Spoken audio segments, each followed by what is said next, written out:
তারাই মেজরিটি। হিন্দুও নয়, মুসলিমও নয়, খ্রিস্টানও নয়।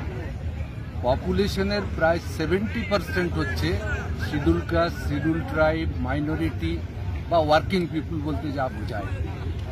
এখন এই 70% ওয়ার্কিং পিপুল এরাই এই পরিস্থিতিতে সব থেকে বেশি শোষিত, সব থেকে বেশি অবহেলিত, বঞ্চনাও এদের উপরে পাহাড় প্রমাণ। আর প্রত্যেকটা ক্ষেত্রেই এদেরই সাফার করতে হয়। জিনিসের দাম বাড়লে এদের সাফার করতে হয়, কাজ না পেলে এদের সাফার করতে হয়, মজুরি কম হলে এদের সাফার করতে হয়, স্কুল বন্ধ হলে এদের সাফার করতে হয়, স্কুলের টিচার নেই এদের সাফার করতে হয়। তাই এই শ্রমজীবীরা যদি ঐক্যবদ্ধ হতে পারে তাহলে তারা যা চাইবে সেইভাবেই পরিবর্তনটা হবে। কিন্তু অন্য রাজনৈতিক দলগুলোর পরিকল্পনা হচ্ছে এই শ্রমজীবীদের ঐক্যবদ্ধ হতে দিও না, এদেরকে কতটা বিচ্ছিন্ন করা যায়, বিভাজিত করা যায়, সে ধর্মকে ব্যবহার করে হতে পারে, সে সম্প্রদায়কে ব্যবহার করে হতে পারে, এদের কোনো আইডেন্টিটিকে অবলম্বন করে হতে পারে। তারা এই চেষ্টাটা চালিয়ে যাচ্ছে। এটাই বিজেপির রাজনীতি, এটাই তৃণমূলের রাজনীতি।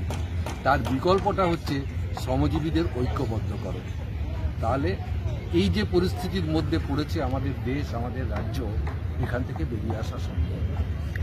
এই যে কৃষিক্ষেত্রে সারের ভর্তুকি তুলে দিচ্ছে, বিদ্যুতের বিল ভর্তুকি তুলে দিচ্ছে, কৃষকরা, গরিব কৃষক যারা রয়েছে, যারা খেতে খামারে এবং মাঠঘাটে চাষ করছে, কিন্তু আমাদের দুই সরকার জাতপাতের মধ্যে তাদের আশু যে সমস্যা, সেই সমস্যাকে ভুলিয়ে রাখছে। এই ব্যাপারে আপনার কি বার্তা?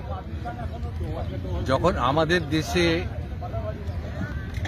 আর্থিক উদারনীতি চালু হয় 90-এর দশকের গোড়া থেকে, তার মূল কথাটাই ছিল এই যে জনকল্যাণমূলক খাতে খরচ কমাও, ভর্তুকি কমাও, নিয়োগ কমাও, সরকারি ক্ষেত্রে কর্মী সংখ্যা কমাও,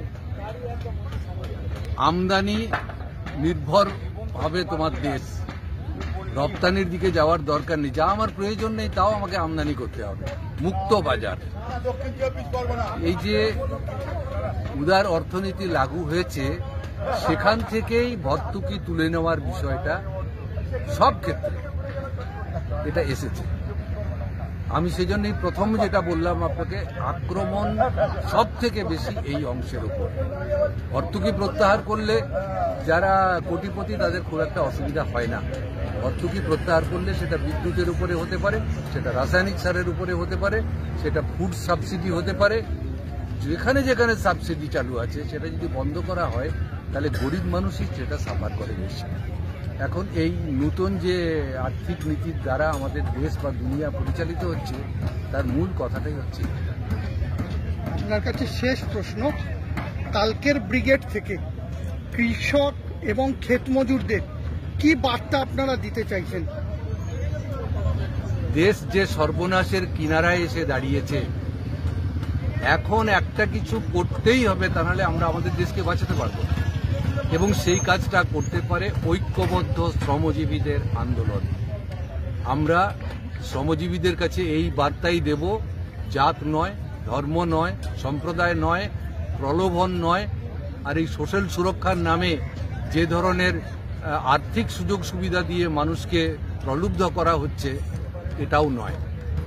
আমাদের ঐক্যবদ্ধ হতে হবে, আমাদের বাঁচার লড়াইকে শক্তিশালী করতে হবে, এবং সেই ঐক্যবদ্ধ লড়াই আমাদের আগামী দিনে বেঁচে থাকার পথ দেখাতে পারে।